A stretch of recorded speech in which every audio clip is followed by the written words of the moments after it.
The air in the federal courtroom feels heavy as I watch David Langston enter with his attorney.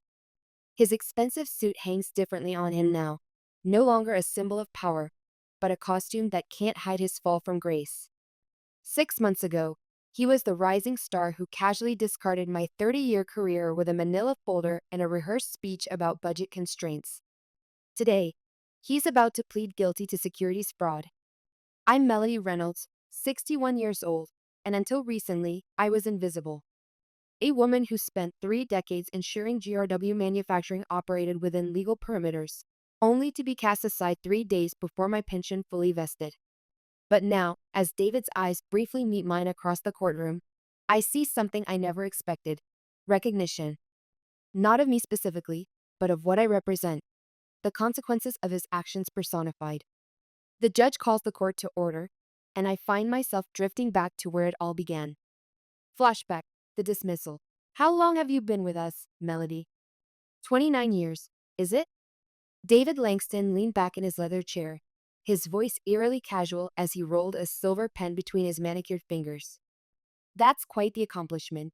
29 years and 362 days, to be exact, I replied, my stomach nodding as I noticed the manila folder on his desk. In all my years at GRW Manufacturing, I'd never been called into a director's office on a Friday afternoon. My mother's voice echoed in my head, her lifelong warning that nothing good happens in offices on Friday afternoons. The wall clock behind David's head ticked loudly in the silence. 2:17 p.m. Less than 72 hours before my pension would fully vest.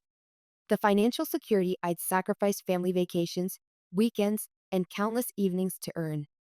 David slid the folder across his polished mahogany desk. Due to budget constraints, we're letting you go. His eyes never met mine. Effective immediately. The room seemed to tilt slightly. Budget constraints? GRW had announced record profits just last quarter. I checked the numbers myself. This is your severance package, he continued, tapping the folder with a finger that bore a class ring from an Ivy League school he'd mentioned at least 5 times since joining the company 6 months ago. Sign by tomorrow, or get nothing. HR will escort you to clean out your desk. I should have felt anger, shock, perhaps even the urge to plead. Instead, a strange calm washed over me. The same detached clarity I'd experienced when the doctor told me Thomas had 6 months to live. This wasn't random. This was calculated, precisely timed to fall before my pension vested. Thank you for the opportunity, I said quietly, picking up the folder without opening it. David's eyebrows lifted slightly. He'd expected tears, protests, emotional outbursts he could dismiss as proving his point about my unsuitability for the modern corporate environment, a phrase I'd overheard him use about employees over 50.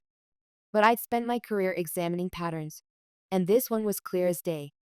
I stood, smoothed my skirt, and walked out with my dignity intact. The escorted exit, Janet from HR hovered awkwardly as I packed my personal items. The silver-framed photo of Thomas taken during our last anniversary in Maui. The potted piece Lily Elizabeth had given me when she left for college 17 years ago, and the crystal plaque I'd received for 25 years of service. I didn't take much. Most of what mattered couldn't fit in a cardboard box. I'm so sorry, Melody, Janet whispered, glancing nervously toward the security guard waiting by the door. This isn't right. It is what it is, I replied mechanically, but inside I knew better. This wasn't just wrong. It was potentially illegal. For the past 4 years, I'd been documenting financial irregularities that had accelerated since David joined the company. His previous position at Midwest Dynamics had ended abruptly after a restructuring that boosted short-term profits while decimating their long-term stability. His father, a prominent board member at 3 Fortune 500 companies, had ensured his swift placement at GRW. I'd researched David thoroughly when he arrived, a habit Thomas always teased me about. My wife, the human background check. I'd sent detailed memos up the chain, flagged suspicious patterns, presented evidence of backdated reports. All of it had been dismissed, buried, or returned with instructions to focus on more pressing matters. Last month, I'd refused to certify compliance on David's latest cost-cutting initiative, a measure that skirted several regulatory requirements. I knew then that I'd painted a target on my back, but I hadn't expected him to move so quickly. The security guard, a grandfatherly man named Carl who had always greeted me by name each morning, now avoided my eyes as he held the lobby door. "Have a good weekend, Mrs. Reynolds," he said, clearly uncomfortable with his role in this charade. I nodded politely. "I believe I will." And strangely, I meant it. The drive home. The drive home felt surreal. 29 years of dedication ending with a manila folder and a cardboard box. April rain tapped against my windshield as I navigated the familiar streets of St. Paul, past the cathedral where Thomas and I had married, beyond the high school where Elizabeth had graduated valedictorian, toward the modest colonial I'd maintained on my own since becoming a widow 12 years ago. I thought about the sacrifices I'd made for JRW, the missed dance recitals during those early years when I worked late to earn my promotions, the family vacation to Yellowstone cut short when a compliance emergency arose, the countless evenings spent reviewing documentation while Thomas watched TV alone in the next room. I'd given the company my prime years, believing in the security my pension would eventually provide. My father's voice seemed to whisper from the past, "Never trust a company to love you back, Melody." He'd worked 42 years at the same steel mill, only to be let go when they closed the plant 2 years before his retirement. The similarities weren't lost on me. When I pulled into my driveway, I sat quietly for a moment, allowing myself to feel the full weight of what had happened. Rain drummed on the roof of my 10-year-old sedan, creating a cocoon of white noise that somehow made thinking clearer. David Langston had been with the company just 6 months, but I'd known we would eventually clash. What I hadn't anticipated was how quickly and ruthlessly he would move to eliminate me. The evidence. Inside, I made myself tea Earl Grey with a splash of milk, Thomas's favorite, and sat at my kitchen table, finally opening the severance package. The terms were insulting. 3 months' salary in exchange for waiving all rights to future claims against the company. No pension. No healthcare continuation. No acknowledgement of nearly 3 decades of service. Just a check and a legal trap designed to silence me. The document required my signature by 5 p.m. tomorrow. They were counting on fear and desperation to make me sign quickly, without consulting anyone. This wasn't standard practice. It was a targeted effort to rob me of what I'd earned. I set the papers aside and walked to my home office, where I kept my personal records. Behind a row of family photo albums sat a fireproof lockbox, my insurance policy. Thomas had called it my paranoia box with affectionate amusement, never understanding that in the corporate world, documentation wasn't paranoia. It was survival. For 4 years, I'd been bringing home copies of troubling financial documents, keeping detailed notes of conversations, and saving emails that outlined patterns of misconduct. Not because I planned to use them, but because my professional instincts told me something wasn't right. My grandfather, who survived the Great Depression by keeping meticulous records of every transaction when his employer tried to short his wages, would have approved. I opened the box and reviewed its contents.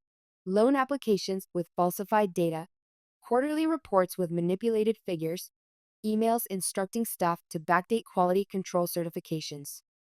It was all there, over 1,000 pages of evidence showing systematic fraud that had accelerated under David's direction. I'd reported every issue through proper channels, only to be ignored or sidelined. My hand hovered over my phone, scrolling to a contact I hadn't called in years. Gregory Santos had been GRW's chief financial officer before leaving to work for the Securities and Exchange Commission. He'd always respected my diligence, even when others found it tedious. Melody sees what others miss, he'd once said in a meeting when a board member questioned my concerns about supplier verification protocols. It's time, I thought, as my finger hovered over his name. At 61, I'd planned to spend my retirement traveling, visiting Elizabeth and my grandchildren in Denver, maybe finally learning to paint watercolors like I'd always wanted. Instead, I was about to become something I never imagined, a whistleblower. The decision. The next morning, I woke with purpose. After speaking with Gregory for nearly 2 hours the previous evening, I had a clear path forward. His reaction to my situation had been measured but resolute. "This isn't just wrongful termination, Melody. Based on what you're describing, GRW could be facing serious securities violations. The timing with your pension, that's just the tip of the iceberg." I dressed carefully in the navy suit I reserved for important meetings, the one Thomas had helped me pick out for my first senior management presentation 15 years ago. Power with elegance, he called it. In a way, I was preparing for battle. Gregory had explained the whistleblower protections available through the SEC and arranged for me to meet with his team on Monday morning. Don't sign anything, he cautioned, and secure those documents somewhere safe. I spent Saturday making copies of everything, organizing the evidence chronologically, and preparing a detailed index. The methodical work kept my mind focused, preventing the anger and hurt from overwhelming me. My mother had taught me that when emotions threaten to drown you, give your hands something precise to do. Her needlepoint had gotten her through my father's unemployment, her sister's cancer, and every other crisis life had thrown at her. By noon, I had 3 identical packages ready, one for the SEC, one for my personal records, and one that would serve as leverage if needed. As I sealed the last envelope, my phone rang. It was David Langston. "Melody, we need that paperwork signed today," he said, his voice tense but attempting casualness. "I can come by and pick it up if that helps." I let the call go to voicemail. 10 minutes later, the company's general counsel called. "Miss Reynolds, it's imperative we receive your signed agreement before close of business. Failure to comply could jeopardize your severance package entirely." Their desperation confirmed what I already suspected. They knew they were vulnerable and wanted my silence secured before the weekend ended. David, always praised for his killer instinct in business, had underestimated me.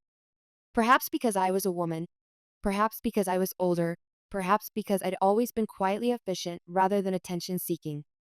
Whatever the reason, it was a mistake that would cost him everything. The confrontation. At 4:30 p.m., my doorbell rang. Through the peephole, I could see David standing on my porch, his expensive suit looking out of place in my modest neighborhood. He shifted his weight from foot to foot, impatience radiating from his posture.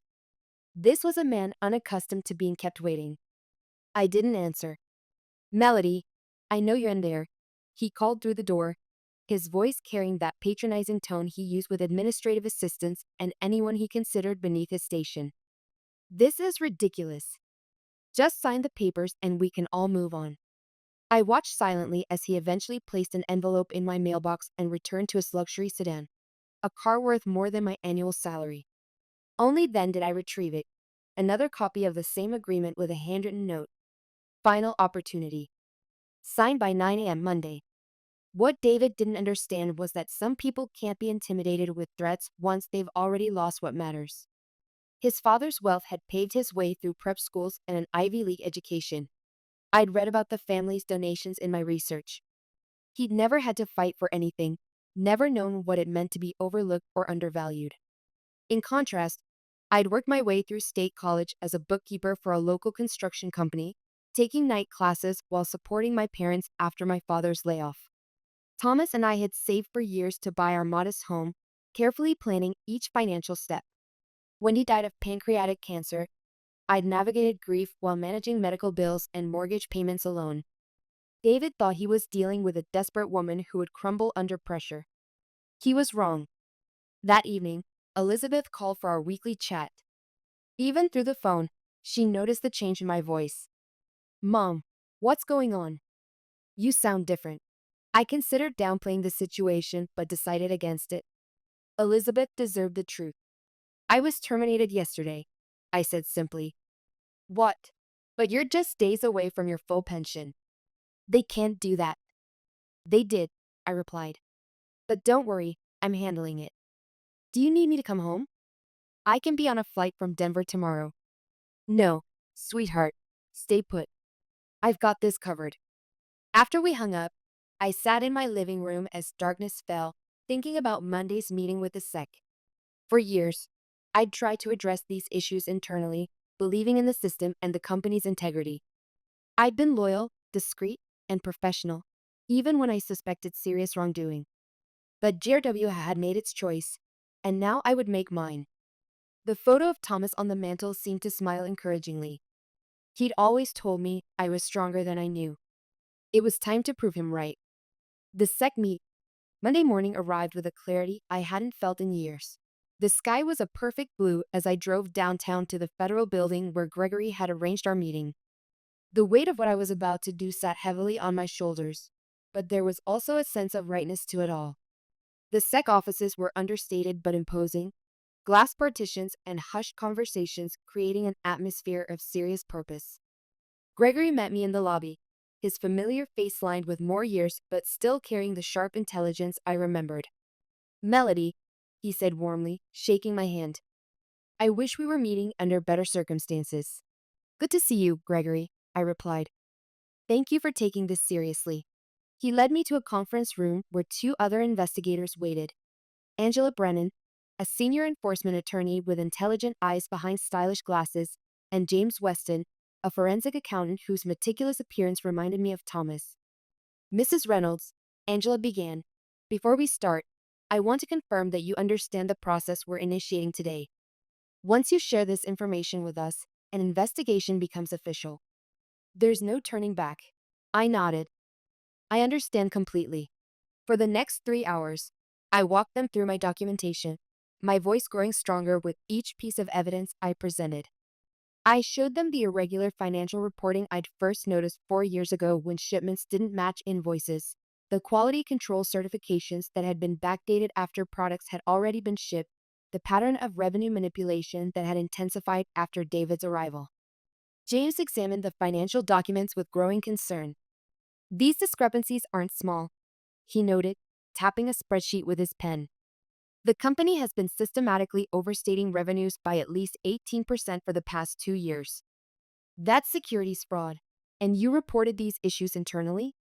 Angela asked, her voice carefully neutral.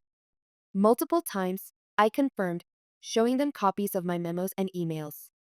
Each time, I was told the issues were being addressed or that I was misinterpreting the data. When David joined 6 months ago, my concerns started being rerouted to his office, where they disappeared entirely. Gregory leaned forward. "And you believe your termination was directly related to these reports?" "Without question," I said firmly. "The timing, 3 days before my pension vested, makes it obvious. But more than that, I had recently flagged several major issues with David's latest cost-cutting initiative. He needed me gone before I could escalate further." As our meeting concluded, Angela outlined the next steps. "We'll need your formal statement. Then we'll begin our investigation, which typically remains confidential until we determine whether enforcement action is warranted." "How long will that take?" I asked. "It varies," she replied. "But given the documentation you've provided and the clear pattern of misconduct, we may move quickly on this one." As I walked back to my car, I felt lighter somehow, as if setting down a burden I'd carried for years. Whatever happened next, I had done my part. The reckoning. I hadn't even returned home when my phone rang. It was Janet from HR, her voice trembling. "Melody, something's happening. The board just called an emergency meeting. David's been locked in his office all morning, and there are rumors about SEC investigators contacting our general counsel." So it had begun, faster than I anticipated. The SEC must have made immediate contact with GRW's legal team. "I'm not surprised," I said calmly. "Did you?" Janet hesitated. "Melody, did you report something?" "I simply did what I should have done years ago," I replied. "What's happening with my pension paperwork?" "That's why I'm calling. The executive committee is reviewing your termination. They've put everything on hold until further notice." An hour later, William Hargrove called, the chairman of the board, a man who had passed me in hallways for decades without recognition. "Miss Reynolds," he said, his typically confident voice now strained, "we seem to have a situation that requires your input. Would you be willing to come to the office tomorrow morning to discuss matters?" "I'm afraid that won't be possible, Mr. Hargrove," I replied, surprised by my own steadiness. "Any discussions should include my attorney and potentially representatives from the Securities and Exchange Commission. I'm sure you understand." The silence on the other end was profound. Finally, he cleared his throat. "I see. Perhaps we can arrange something more formal then." As I hung up, I felt no satisfaction, only a deep weariness at the necessity of it all. I had never wanted to be a whistleblower. I had only wanted to do my job with integrity and retire with the security I'd earned. but GRW had forced my hand, and now we would all face the consequences. By Wednesday morning, the storm had fully broken. Local business publications ran headlines about a second investigation into GRW manufacturing, sending the company's stock into a tailspin. Financial analysts who had praised David's efficiency measures just weeks ago now questioned the integrity of the company's entire reporting structure. I received a formal letter from GRW's legal department withdrawing my termination notice and placing me on administrative leave with full benefits pending an internal review. It was a transparent attempt to mitigate damages, coming far too late. The confrontation at 10 a.m. My attorney, Barbara Reynolds, no relation, but the coincidence amused us both, accompanied me to a meeting at GRW's headquarters. The same security guard who had escorted me out on Friday now nodded respectfully as we entered. Carl's eyes held an apology he couldn't voice. The atmosphere in the building was electric with tension. Employees huddled in whispered conversations that stopped abruptly when we passed. I recognized the looks: fear, curiosity, and something new: respect. We were shown to the main boardroom, where William Hargrove waited with the company's outside counsel and 3 other board members. David Langston was conspicuously absent. "Thank you for coming, Miss Reynolds," William began, seeming to have aged years in just a few days. His normally immaculate suit looked slept in, and his hands trembled slightly as he arranged papers before him. "We've initiated a comprehensive internal investigation into the concerns you've raised." Barbara spoke before I could respond. "Let's be clear about something, Mr. Hargrove. Miss Reynolds didn't suddenly raise these concerns after her termination. She documented and reported them repeatedly over a period of 4 years, as her job required her to do. The company's decision to ignore those reports and then to terminate her days before her pension vested speaks volumes." William shifted uncomfortably. "Yes, well, that's part of what we're investigating. I want to personally assure Miss Reynolds that her termination has been rescinded. We consider her an employee in good standing with all benefits intact." "Including her pension?" I asked directly, the question that had haunted me since Friday. "Of course," he replied quickly. "In fact, we're prepared to offer you a consulting role after your retirement, which you can begin immediately if you wish. We value your expertise." "My client isn't making any decisions today," Barbara interrupted, "and any discussion about future arrangements should be preceded by a full accounting of how her previous concerns were suppressed." I remained silent as the meeting continued, letting Barbara handle the legal maneuvering while I observed their body language. These were people I'd worked alongside for years, yet they'd never truly seen me. Now they couldn't look away, their expressions a mix of fear and newfound respect. As we prepared to leave, William made one final appeal. "Melody, we're hoping you might consider speaking with the SEC investigators about the corrective actions we're taking. Your support would be invaluable." I looked at him directly for the first time. "Mr. Hargrove, I've spent 29 years dedicated to this company's compliance. During that time, I filed 47 major reports documenting serious irregularities.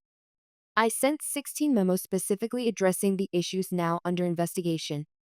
I requested 9 meetings with executive leadership to discuss these concerns, of which only 2 were granted and neither resulted in action.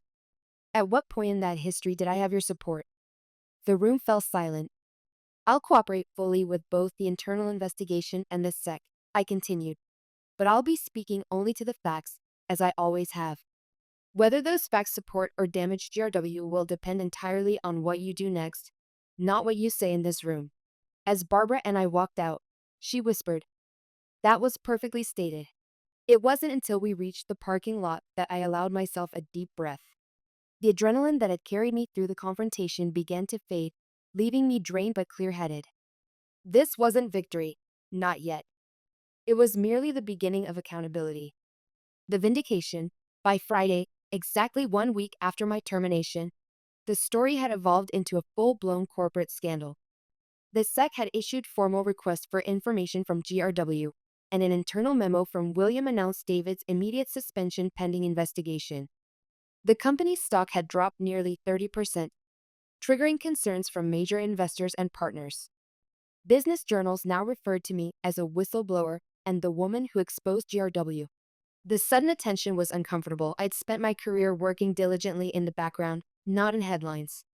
But I remained focused on the process, working closely with the SEC investigators who now had offices set up in a separate building near GRW's headquarters.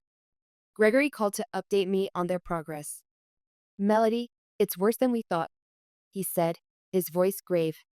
"The financial manipulation goes back at least 5 years, predating Langston. He accelerated it, but he didn't start it." "I suspected as much," I replied. "There were irregularities I couldn't fully document because I couldn't access certain executive-level reports." "Well, we can access them now," Gregory continued. "And they tell a story of systematic fraud designed to inflate the company's value. The board is claiming ignorance, but at least 3 members had to have known. They signed off on key transactions. This news should have vindicated me, but instead, it left me feeling hollow. The company I dedicated my life to had been corrupted at levels even I hadn't fully comprehended. The people I trusted had been actively participating in the very fraud I was reporting." That afternoon, Elizabeth called, her voice tight with anger. "Mom, have you seen the news? They're trying to discredit you." I hadn't. I'd been avoiding media coverage, focusing instead on the official proceedings. "What are they saying?" I asked calmly. "That Langston guy gave an interview claiming you had performance issues and were bitter about being passed over for promotion. He's making it sound like you're retaliating because of personal grievances." I wasn't surprised. It was a predictable defense strategy: attack the whistleblower's credibility rather than address the allegations. "It doesn't matter, Elizabeth," I assured her. "The evidence speaks for itself. My performance reviews have been exemplary for 29 years. They can't rewrite that history now." But David was trying to do exactly that. By that evening, several news outlets had picked up his narrative, questioning my motives and suggesting I had manipulated documentation to frame him. It was a desperate move from a desperate man, but it still stung to see my integrity questioned so publicly. The next morning, I drove to my local bank and asked to speak with the manager, Tracy Ferguson. Inside the private room, I opened my safe deposit box and removed a sealed envelope I'd placed there 3 years ago. It contained copies of email exchanges between David's predecessor and 2 board members discussing ways to manage financial appearances during a critical acquisition period. I called Gregory immediately. "I have something you need to see," I told him. "It changes the narrative completely." As I drove to meet him, I felt no satisfaction, only certainty that the full truth would now emerge, regardless of who it implicated. The justice. 6 months later, I sit in the federal courtroom, watching as David and 2 former board members enter their guilty pleas. The judge's voice echoes through the chamber as she accepts the pleas and outlines the penalties: substantial fines, probation, and for David, a 6-month prison sentence. As he turns to leave, our eyes meet briefly. In that moment, I see not the arrogant executive who dismissed me, but a man confronting the consequences of his choices. I feel no triumph, only a quiet affirmation that systems can work, that truth can prevail, even when the odds seem stacked against it. The GRW scandal has become a case study in corporate governance failures and the crucial role of internal compliance. I declined the consulting position with the reorganized company, choosing instead to work with regulatory agencies to develop better whistleblower protocols. My story has inspired other compliance officers to come forward with their own documentation of corporate wrongdoing, creating a ripple effect across industries. The SEC awarded me a substantial whistleblower payment, 15% of the penalties assessed against GRW. Combined with my pension and the settlement, I have more financial security than I'd ever imagined possible. I've established a scholarship fund for women pursuing careers in corporate ethics and compliance, naming it after Thomas. Elizabeth relocated to St. Paul to be closer to me, bringing my 2 grandchildren with her. We spend weekends together at my new lakeside home, building memories I missed while working all those long hours.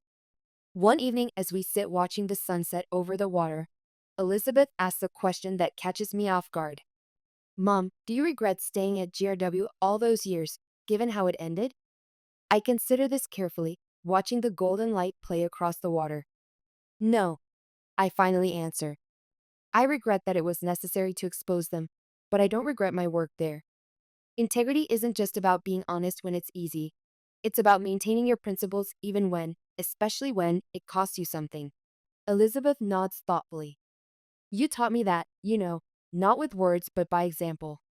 When I have tough ethical decisions at work, I often think, what would mom do? That, I realize, is perhaps the most meaningful outcome of all. Not the vindication, not the financial security, but the knowledge that my choices have shown my daughter what it means to stand firm in your values, regardless of the consequences. As for GRW Manufacturing, the company has survived, though greatly diminished. The new leadership has survived, though greatly diminished. The new leadership has implemented stringent compliance protocols and transparent reporting practices. They still send me their annual reports, perhaps as a reminder, perhaps as an apology. I review them with professional satisfaction, noting the improved governance structures I'd advocated for years. Some might see my story as one of revenge, but I've never viewed it that way. I simply did what I had always done, documented the facts, reported the truth, and stood by my findings. The difference is that this time, finally, others were forced to listen. As the sun dips below the horizon, casting long shadows across the lake, I think about the young compliance officer who recently asked for my mentorship. How did you find the courage? She'd asked me. I told her what I've come to believe. Courage isn't the absence of fear. It's the conviction that some things, truth, integrity, justice, matter more than our comfort or security. It's remembering that we stand not just for ourselves, but for those who will come after us. Thomas's words echo in my mind as I watch my grandchildren play near the shore. Your attention to detail isn't a quirk, Melody. It's a superpower. He was right. Sometimes the most powerful acts aren't grand gestures but the quiet, persistent documentation of truth, and the willingness to speak that truth when it matters most.